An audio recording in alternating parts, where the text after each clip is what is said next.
The final injury report is out. Is the rookie running back Kendre Miller going to be up or down for this Monday night matchup? We also have some questions about if the Saints can pull off a pretty win. We've been talking about how ugly the week 1 win has been. We had a chance to talk with Joe Woods about some of the takeaways. Also, is Isaiah Foskey ready for the moment? We're talking about it all. I'm Brooke Kirchhofer alongside Nick Underhill and Mike Triplett. We'll get to it all. Plus, we will be previewing our live show with the new crew. Live show coming up on Monday. Yeah, hey, look, a win's a win, ugly or not. They all count the same in the win column. Big win for the NOF team today. We got our guy Edwin in the house.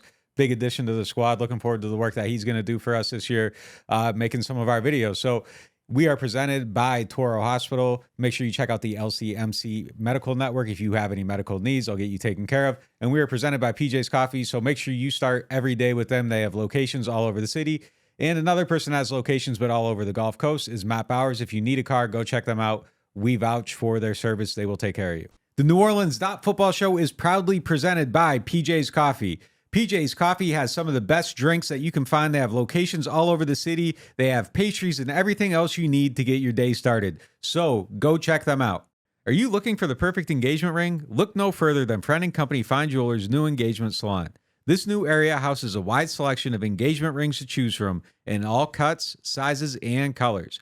Their experienced staff offer 5-star customer care to help you find the perfect ring to express your love. Visit their new engagement salon today. Friend & Company Fine Jewelers, the perfect ring for the perfect moment and also for the perfect person. 7713 Maple Street between Adams and Burdett Street. 504-866-5433. Friend & Company Fine Jewelers. Check them out at friendandcompany.com. For fast relief coffee. Mike Hoss here. When the AC goes out and it's hot outside, every second counts. For over 40 years, Keefe's AC Heating and Electrical has helped thousands of families stay cool in the sizzling hot months. Keefe's Get You Cool in 3 hours or less guarantee is what our customers love the most on the North or South Shore. Call Keefe's. We'll get you cool in 3 hours or less guaranteed. Keefe's Air Conditioning and Heating. And now electrical. For fast relief, call Keefe. Moe's Barbecue is located in Metairie. They have your game day needs taken care of. Whether you're tailgating or watching the Black and Gold or LSU at home with friends, Moe's has you covered. Order pulled pork, wings, ribs, sides, and more. Come in with the family for lunch and dinner, as our kids' meals will please even the pickiest of eaters. Tailgating, parties at home, lunch and dinner, Moe's Barbecue will handle it all. Moe's Original Barbecue, 1101 North Causeway Boulevard between 48th and 49th Street in Metairie. Call 504-407-5333 for your catering order today. 504-407-5333. Moe's Original Barbecue in Metairie. Hardhide Ponchatoula Strawberry Whiskey is an 86 proof blend of aged wheat bourbon, American light whiskey, and fresh Ponchatoula strawberries. Blended in New Orleans, it is not for the thin-skinned. Look for it in your favorite stores, bars, and restaurants. NewOrleans.Football is proud to be sponsored by Firehouse Subs. Make sure you check out their location on Veterans Boulevard. All right, let's get into the show.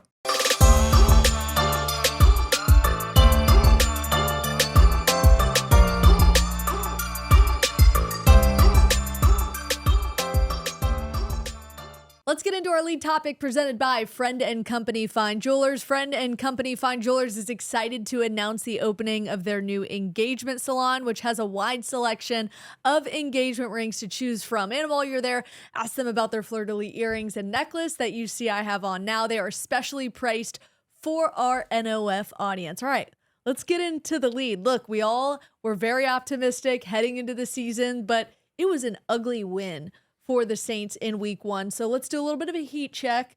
Are we all still sticking with our original record projections? Yeah, I think so. I mean, I actually feel good about the win. I like that they won an ugly game because it shows some character that I don't think they had last year. This is a game they lose last year.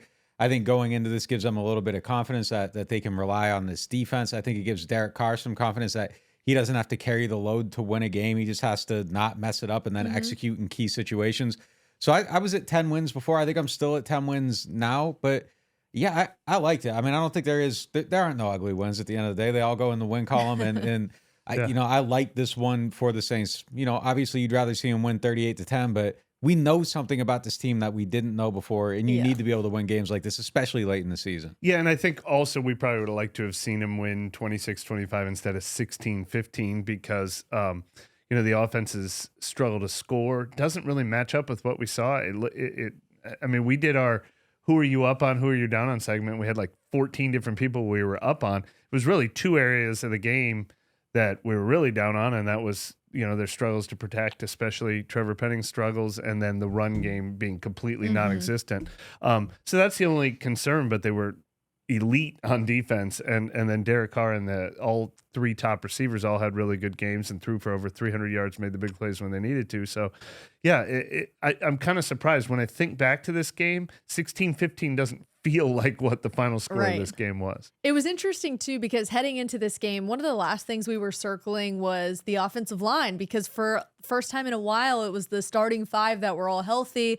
Then it turned out to be, well, maybe Trevor Penning isn't where he needs to be yet. Maybe the offensive line outside of Ryan Ramczyk aren't where they need to be just yet. It was a lot of things that we saw. The Derek Carr, in my opinion, had too much pressure in his face in that game. We'll see. Yeah, we'll see how that is cleaned up in week 2 against another really good front. So now it's, look, can you get a Kendre Miller back when Alvin Kamara comes back? As you get this offense together, can this team become a top 10 team in the NFL? I mean, I think the potential's there if the defense plays like this. I mean, the defense was out of control, so good. Unbelievably good. Like, if they are that good all season long, and look, they aren't going to give up 15 points every game, but if they can be that competitive week in and week out, if they're creating turnovers, they can be a top 10 team just by Derek Carr leading the offense and not screwing things up, which we saw that he can do. So, yeah, I mean, maybe I'm a little higher on their potential just seeing the defense, and then they're creating turnovers, which is a huge thing for them. So, yeah, maybe the arrow is pointing up a little bit, which is kind of surprising to say considering they just won 16-15. I feel it is. I mean, I think we all feel even better about this team than we did a week ago, except for it is a glaring. I mean, we can't brush over the offensive line has to be a strength of this team, and it had to have graded out as one of the worst offensive line performances in the league, and that's a huge section of the team. It almost cost them this game, and actually, if that play had been called correctly, that was probably a fumble by Derek Carr instead of an interception, it probably would have cost them this game, depending on, if they're trailing, maybe they make some big plays down the stretch.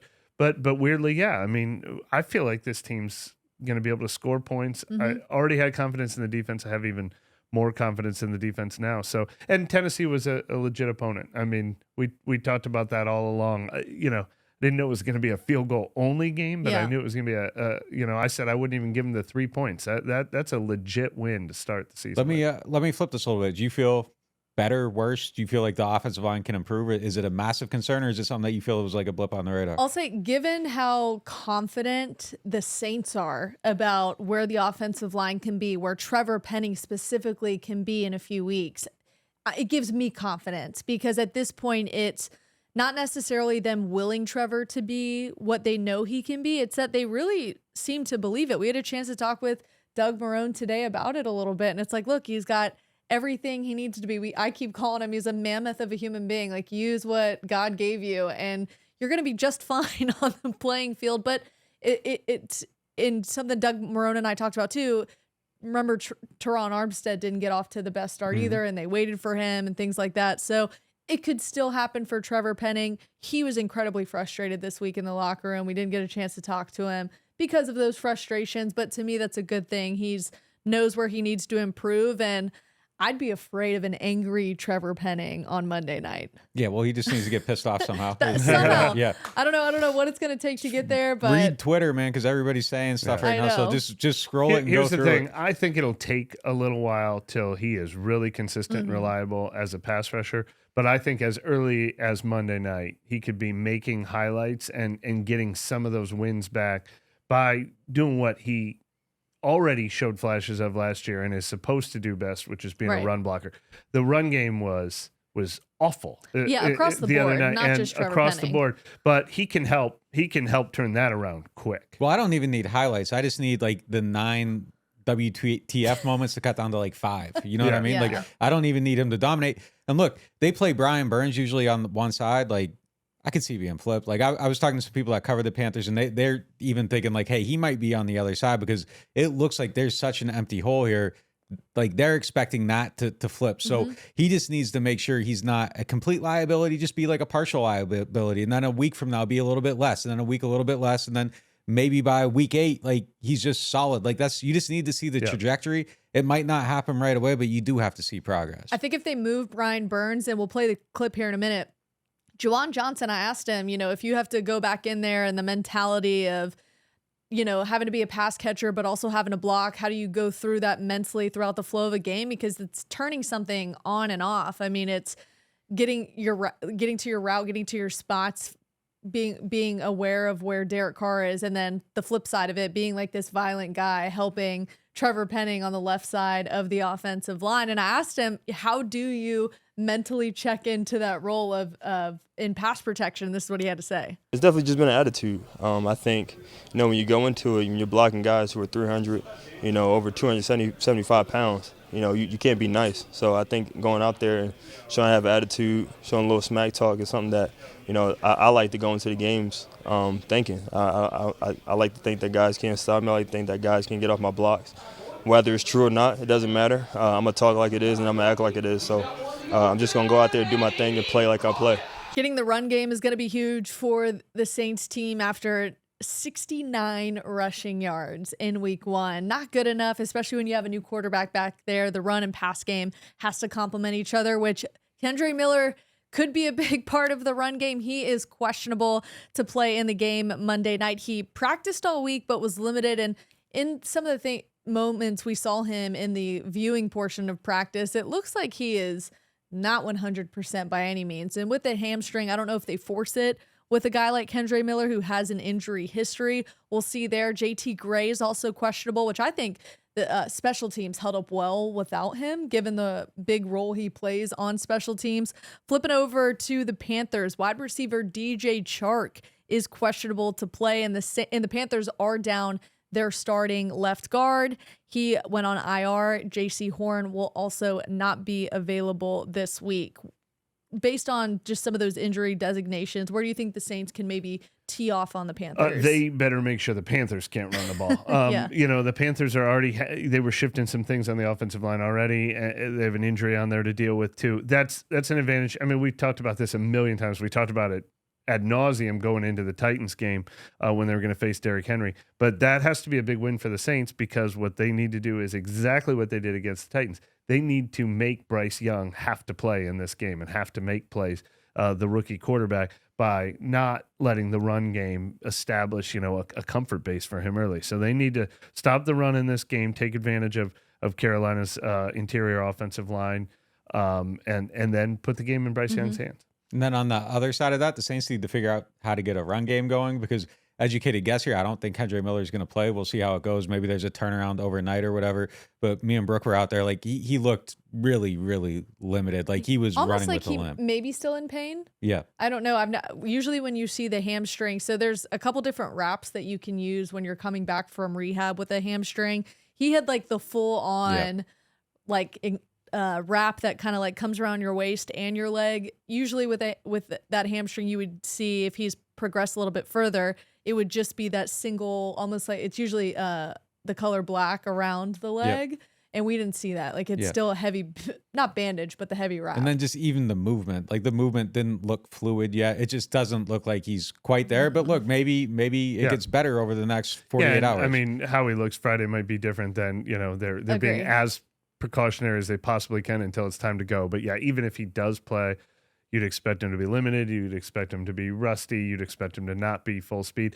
He wasn't going to make the difference in this other game. And you said 69 yards. That's being generous. Like they finished with that long run at the end of the game. At one point, they're running. I mean, Jamal Williams was pretty much the only running back who ran the ball, had 34 yards on 17 carries. And Kendre Miller, when he's back to full speed, he can probably break a few of those plays that Jamal Williams didn't. Certainly Alvin Kamara potentially could too.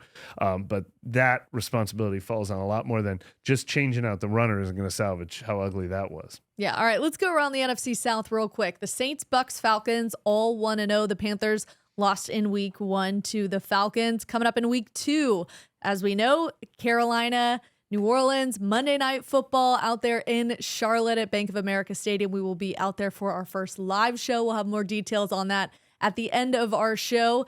The Packers will be at the Falcons, which I think is actually a really good thing for the Saints that game is happening so early, specifically with the defense and them kind of running similar defenses there in Atlanta and also in New Orleans with Ryan Nielsen with the Falcons. I think the Saints will be able to pick up on a lot of things in that Packers-Falcons game, and then the Bucs will get the Bears at home. Yeah, one of the things the Saints need to pick up on from themselves is the continuation of turnovers. Tyrann Mathieu actually told us that they showed a video with all the plays they didn't make last year. Week 1, they made a lot of plays. Joe Woods is a secondary coach. Brooke, you talked to him today. Just put some of the stuff that you learned just from talking to him. Yeah, I had to pull him aside just because it was curious to me that Tyrann Mathieu said a coach that's brand new to the team, not brand new to some of the players. Obviously, Tyrann Mathieu and Joe Woods go way back, but in OTA's training camp, Joe Woods picked 21 plays of all of the potential interceptions that the Saints should have had. 21 takeaways is essentially what he's saying they missed out on last year, and that they would have been number 1 in the NFL in interceptions. And he said when he went back and looked through it, I think in this specific portion, he said he only showed 6 of them on the last day of training camp. And he said, look, the guys agreed with me. They realize that they have to go in there, and some of it is just going up and making the play. He did get a little bit of a knock on the DB, saying they were more worried about the contact and taking the hit than just going up and making the play. I quoted him saying here, look, you just go make the catch. You don't have to do anything magical. And then in practice the other day, I saw Joe Woods like pointing on the ground. He was on his hands and knees for one of the individual DB drills where they just backpedal.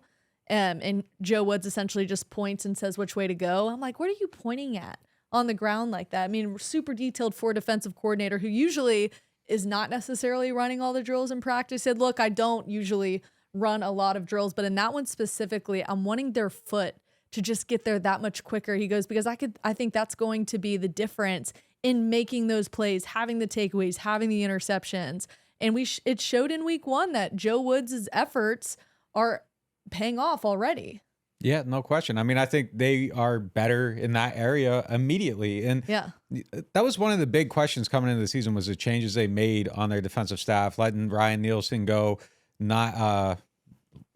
firing Chris Richard, Ryan Nielsen leaving for Atlanta. And it was just kind of like, how are they going to replace him? Why didn't they make more of an effort to keep Nielsen? Is losing Richard going to be like a massive move? I think we already see the dividends paying off and why they made those changes. And that's a big, risky move for Dennis Allen. It looks like it's paying off. He's kind of got more of his guys in the building. They seem to be a little bit more cohesive, and it's turning into making plays. And that's desperately what this group needs. And if they are going to be the team they want to be, you need them to be making these turnovers. So Joe Woods is off to a great start so far. He has been a tremendous secondary coach throughout his career. Marcus Robertson has been a tremendous secondary coach throughout his career. There is a lot of brain power back there, and you see him executing. And I think that's going to be huge for Alontae Taylor, too, making his shift to the slot, just having those coaches there as resources to allow him to kind of grow into that, learn, and get better.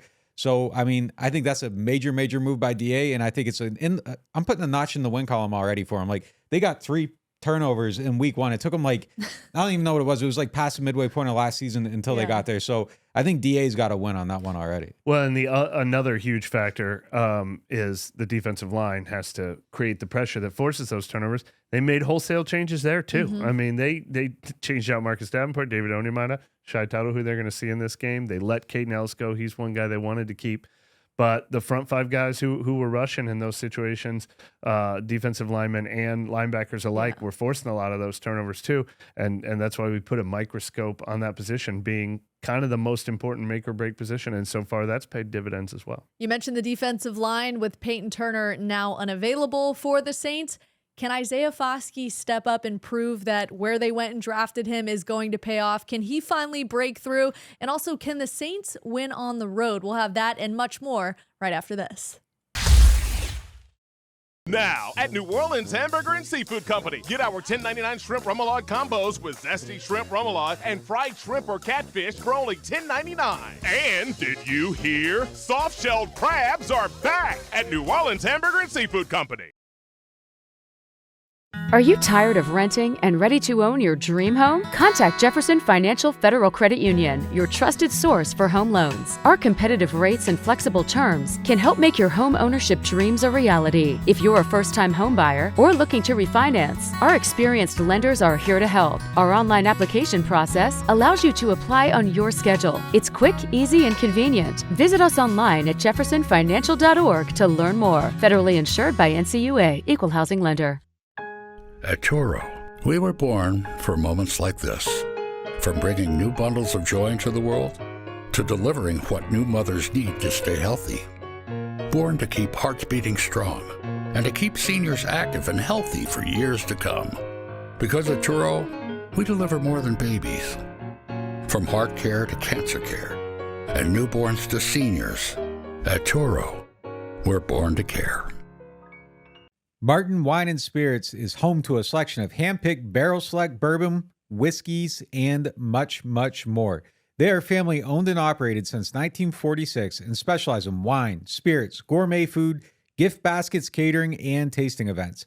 They have many locations, so they're never too far away. You can check them out in Metairie, New Orleans, Mandeville, and Baton Rouge, or if it's more convenient, you can always shop online. Whether you're a wine novice or a seasoned collector, you'll enjoy the Martin Wine and Spirit experience.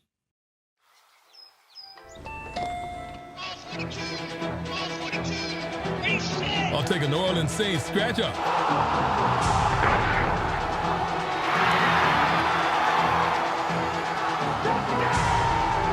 Play New Orleans Saints from the lottery. Just scratch, fold, and punch your way to winnings. Punch your ticket with New Orleans Saints. Win up to $100,000. Enter our second chance drawings, giving you a season to smile. Welcome back to the Turo Hospital studio. We were just talking about Peyton Turner, Isaiah Foskey. Now it's replacing Peyton Turner, and Joe Woods was pretty open and honest saying that's why they drafted Isaiah Foskey, presumably saying that, look, with Peyton Turner going down, Isaiah Foskey is expected to step up and be that backup defensive end. Yeah, he said that he drafted him for him to play. So, I mean, 40th pick, that's kind of what the expectation should be when there are a lot of injuries. You should at least be able to get on the field. Second rounders are supposed to be immediate contributors too. Like the Saints have like a draft guide they put out every year, and each round there's a level of expectation for what they're supposed to get. Second rounders are supposed to play. It's written right there in their guide. All their scouts have it. Like that's what they're supposed to be able to do. So this guy needs to go out there and be able to do that. We talked to him this week. He's kind of just learning how to be a pass rusher. I think that was one of the things that we expected, but he did have 22 sacks over the last 2 seasons at Notre Dame. He's incredibly athletic. When you watch him there, like you expected him to be able to come in and contribute in some capacity immediately while he added kind of the refinement, the technique, all that stuff. And his profile was completely different than Marcus Davenport and Peyton Turner's in that big school, real production, should be able to play. Like that's what everybody wanted the Saints to draft. They did it. And then here you are, like kind of the question mark, healthy scratch week 1. Can he do it? We talked to him, he just kind of talked about how he found a go-to move in the pass rush. So there's something to build off of there. Let's see if he can execute it. But if he doesn't play this week, I think it's a little bit troubling. Like if he still can't get on the field, I'm a little bit worried about where he's at. I'm not closing the book on it, but that would be extremely frustrating if he can't play. Like the 40th pick in the draft should be able to play. Absolutely. There's an emergency, like get out there and do something. Like if he can't play, like what are we saying about him? Like is he a liability at that point? Like what does he have to do to be able to get on the field? So I think we're going to see him. I think, we'll see what he does, but I want to see him out there. He should be able to play. Well, they also signed a veteran in Kyle Phillips late in the preseason and then put him on the active roster, and Dennis Allen made it clear. Like somebody asked Dennis Allen a question as if since Isaiah Foskey's going to be playing a lot more this weekend, and Dennis Allen was careful to say in his answer, well, whoever we put in there, whether it's Foskey or Kyle Phillips. So he had not committed to that as well. I don't know that I necessarily agree that it's an indictment. I mean, we already know the indictment is already there. He was healthy and active last week. He's 5th at best in their defensive end rotation to start the year. We saw the work in progress, the learning curve on display in preseason and training camp. So we kind of know where he's at. Maybe he gets the bump to number 4 guy this week. Maybe he doesn't. And sometimes that has to do with what they're asking that guy to do. Same thing we've always talked about with like the 4th receiver role, why they go with a veteran like Keith Kirkwood over an A.T. Perry. It's about Do you know how to block? Do you know how to move around the formation? So I either way, I think he's got a long learning curve. It would be better for him if he gets to do it on the fly. Maybe he gets 10 snaps this week, 20 snaps the week after that. But no matter what, I don't expect him to be ready. He's going to be learning on the fly. Yeah, I don't know that it's an indictment, but like it's the trial's going and like you're entering another piece of evidence in the discovery. Yeah, You know what I mean? no question. And like obviously the trial is going to last however long his career is. Like you aren't making a decision right now, but it's an early indictment. Like it's rough. Like you should be able to show up and contribute. You had 22 sacks at Notre Dame over 2 years. Like you should be able to get on the field when everybody else is hurt. There's really no top end talent on this team. Like this is a very favorable situation if you're the 40th pick in the draft to get on the field and contribute. Like, and if you can't do that, it's mad frustrating. Frustrating. Someone like him though is I think the packages he would get in is primarily pass rushing. Yeah. I think they would want him off the field in run defense situations. So I guess the question is how many snaps would they envision giving this fourth guy as a pass rusher? Get 15. And that might be the difference between him and Phillips. If they want run defense snaps from the fourth guy or if they want pass rushing snaps. But obviously Turner was in there to rush the passer and that's who they're replacing. So regardless of who is rotating in and out, they're going to need to be able to come in and produce right away. Given how the Saints played on the road last year, they went 3-5 last season, which in seasons before they had been so great on the road and really tough teams to beat on the road. So what is it going to take? I'm giving you the Sean Payton answer. Good teams, if the team is good, they're a good road team. Their home record stunk last year too. The team just stunk the last 2 years. Yeah.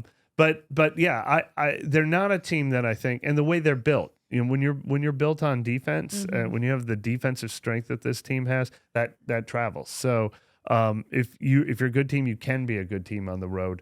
They don't just rely on putting up points on the turf inside the dome when the volume's on their side. But Carolina's, there's been some ugly matchups in Carolina. I feel like there's some element of kryptonite in that place. I think Monday night will make it even that much harder. But I like this matchup. I feel even better about this matchup than I felt about the Tennessee matchup. In this case, I think I would take the Saints in 3 points, whereas I didn't feel as comfortable doing that last week because I feel like they should be the bullies and they should be the established team going against a team that hasn't gotten it all together. What was fascinating for a few years is that they were kind of mediocre at home and really good on the road. And that was one of the weird things that was going on with the Saints.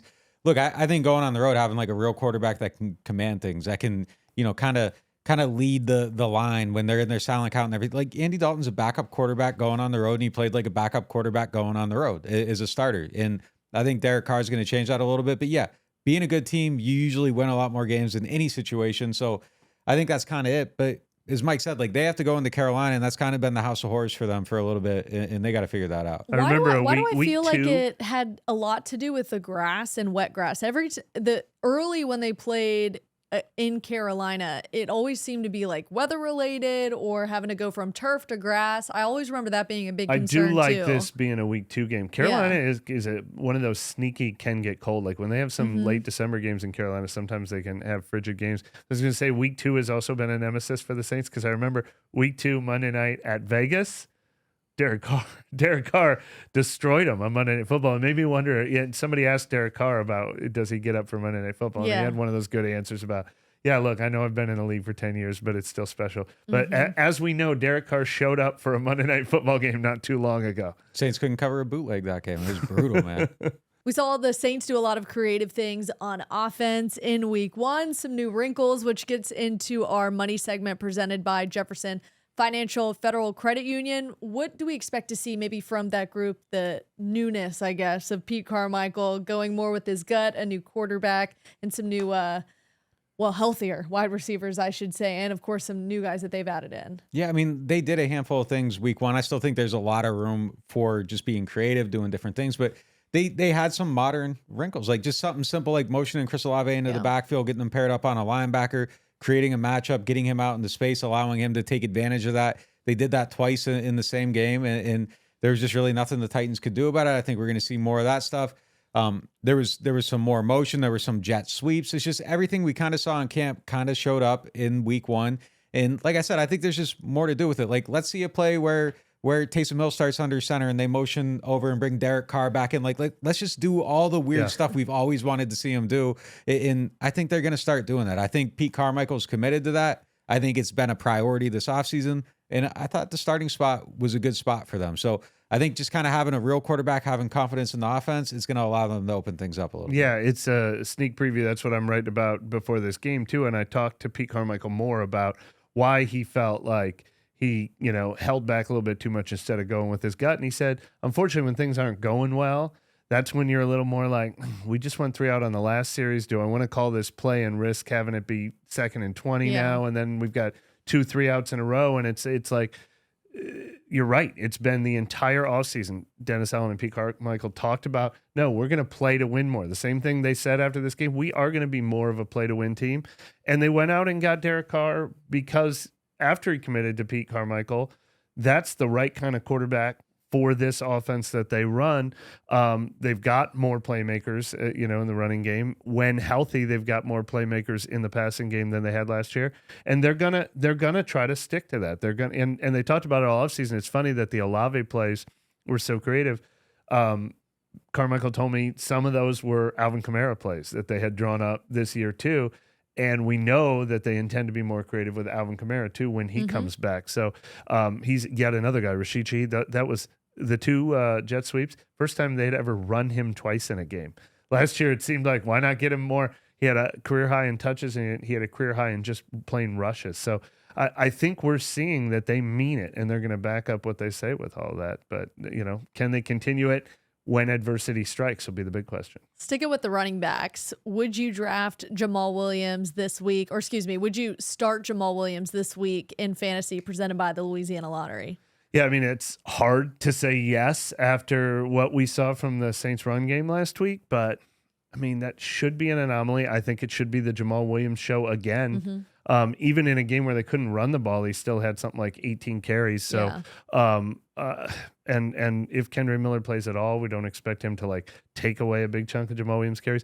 This is a game that ideally the Saints will be actually playing with a lead this time. So he wouldn't be in my top 10, but I feel like I can take last week and think that that's something that a do-over should do this run game well. He's going to get opportunity, that's for sure. I think I'd need to see it first. I'm cool on him. I'm cool on the whole running game. I need to see the line block better. I got to see Jamal run better. So I would look elsewhere. Like I can't I've tell got a people great to play fantasy question. Jamal Williams or Miles Sanders? Who you starting? If Miles Sanders. No against question. the Saints Yeah. run defense, Yeah. you don't think they can shut that down? I mean, they got better to prove that again. Yeah. No question. Yeah, I'm going Miles Sanders for sure. Yeah. It's such a mismatch this week. Like the Saints defense should absolutely tee off on a rookie quarterback who didn't get off to the start he wanted. You don't have the weapons like a DeAndre Hopkins or a Derrick Henry. To me, this should be pick 6 territory for the Saints in week 2. Like I expect the Saints to absolutely blow this game wide open based on what Carolina is just not going to be able to do. I don't expect Carolina to actually move the ball well against the Saints at all, but it's a good question with Miles Sanders because we only saw Jamal Williams average 2.5 yards a carry in week 1. So But I agree with your balancing premise. act. I'd choose Miles Sanders, the runner. Yes. But game situation, I feel like the Saints should be the team running out the clock in the fourth quarter, and Carolina should be the team abandoning the run in the fourth quarter. Yeah, no J.C. Horn too. So, but Saints that's could build only an if early things work lead, out. and they might not be able to run the ball much. it but might get ugly in Carolina. It should get. Let me say this: it should be a really good game for the Saints in week 2, especially for Pete Carmichael. This should, in my opinion, should be a game where he can try new things, get creative. It's a lesser opponent than the Titans in week 1. I think that's just fair to say, and they got a really good front in the Titans. And look, I'll give the credit to the Panthers in that. Like they have a really solid front. It's another negative against Jamal Williams. That's Carolina's strength. Yeah, and that's where the Saints are going to have to figure that out is Carolina's front. How do you get around them? How do you continue the pass protection with a shaky Trevor Penning at left tackle? But no, I mean, top to bottom, if you're looking at this as a whole, and we'll get into the matchups coming up in our live show on Monday, but should be a really good game for the Saints in Carolina. Yeah, it should be. I think everything's setting up to their advantage. I like the quarterback matchup for Dennis Allen and his defense. Like there are a lot of things that they should be able to figure out. And as you said, like there should be a lot of turnover opportunities in this game if DA, the master of disguise, confuses this young quarterback. So yeah, we'll get into a lot of that more Monday, 11 a.m. live show. Check our YouTube page, set your reminder, be there, and we'll be there. I can't remember the last time I was this confident, though, about a Saints team going into a week against a division opponent. Yeah. You know what I mean? With the Carolina Panthers, and given the history, can you guys remember a time when you were this confident in the Saints heading into a week? Again, I think the 3-point spread is fair because it is Monday night on the road, and I'm sure they would sign a contract right now to take another 16-15 win and be happy to take the division win on the road against Carolina. And the thing that it's funny, we did the schedule show, or I think it was before the schedule. I think we did it, and we said pick what would be the ideal week 1 game.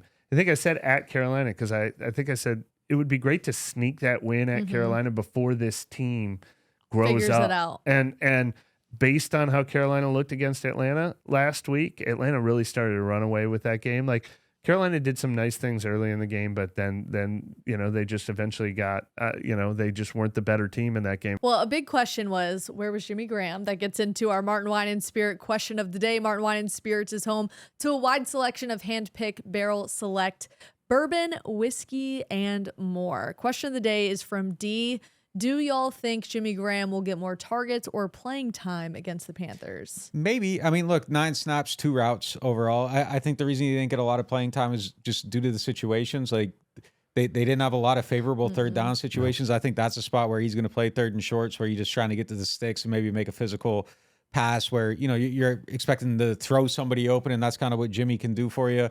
I thought the red zone was a little bit shaky, and they were in and out of there kind of quick. If you have more volume of plays there, I think he shows up a little bit more there. I was shocked that he was on the field for 7 running plays, and they ran at his side like a handful of times, which was kind of crazy to me because he isn't a blocker. So that was a shock to me. But look, when he came on the team, I was on McAfee's show, and I said 15 snaps a game, and then they asked Jimmy oh, this is disrespectful. No, dude, that's probably the right number, about 15 snaps per game. I think at the end of the season, that's probably what the average is going to be. Some games will be higher volume, probably, if he's kind of going a little bit. But I think when everything shakes out, that's probably where he's going to settle because he's kind of a situational player. He's not a showcase type player. He's going to go in, find his spots, execute, and then they're going to get him out of there. And that's all he needs to do. Well, the funny thing, even though we liked a lot of things that we saw from Pete Carmichael's creative and aggressive play calling, I made this point after the game that a lot of the good plays they had were out of desperation. I mean, they didn't really get to probably call the game plan they scripted very much. It was kind of forcing things to happen a lot in this game. They were in 3rd and long the entire game. When you can't run the ball, you all of a sudden have to be all right, now we have to go to that 3rd and long section of the play sheet again. It's kind of what they were in the entire game. Another name that I would group in with this is Taysom Hill. And I know I talk about Taysom Hill all the time, but I'm sure there's a lot of Taysom Hill plays that there just was no situation in the game. I mean, did they have many 3rd and 2s, 3rd and 3s in this entire game? But I do think all tight ends should play more because, as you mentioned earlier, that they're going to be on the field to help chip on Trevor Penning's side and then go out and run some routes. I'm sure they're going to ask Juwan to do that a lot, but I'm sure they're going to ask Foster Moreau and Jimmy Graham to do that a lot too. Yeah, Foster Moreau was another one that kind of went under the radar. And remember when they signed him and he was here and was miraculously healthy after the cancer diagnosis. Everybody was talking about what's he going to look like in the flow of a game. We really didn't get to see him too much either. Yeah, I mean, I think that's how it's going to feel with him, though. I think he's kind of going to do a lot more dirty work. Throughout his career, he's been a 300-yard per season type of guy. That's probably what he's going to be here, too. So there's going to probably be games where he plays 30 snaps and it feels like he played 7 because, you just aren't going to see. He's just blocking and kind of doing his thing. So I think that's probably going to be his role. I think you're going to see probably Jimmy stand out a little bit more, even if he plays fewer snaps, because he's just going to be throwing the ball more often. And it's Jawan's position. That's his depth chart. Everybody's falling in except for, I remember when they signed Foster Moreau, I noted that he had these outsized red zone numbers, the amount of touchdowns per targets were a lot. And then we found out that him and Derek Carr are basically best friends. So, maybe Derek will throw him a few bones once in a while. Hey, the good news is the Saints have options, right? When's the last time they had this much depth at tight end? So there's plenty of options. We'll see how Derek Carr continues to find and work some of these guys in the offensive game plan. And we'll see you guys next time live Monday in Charlotte.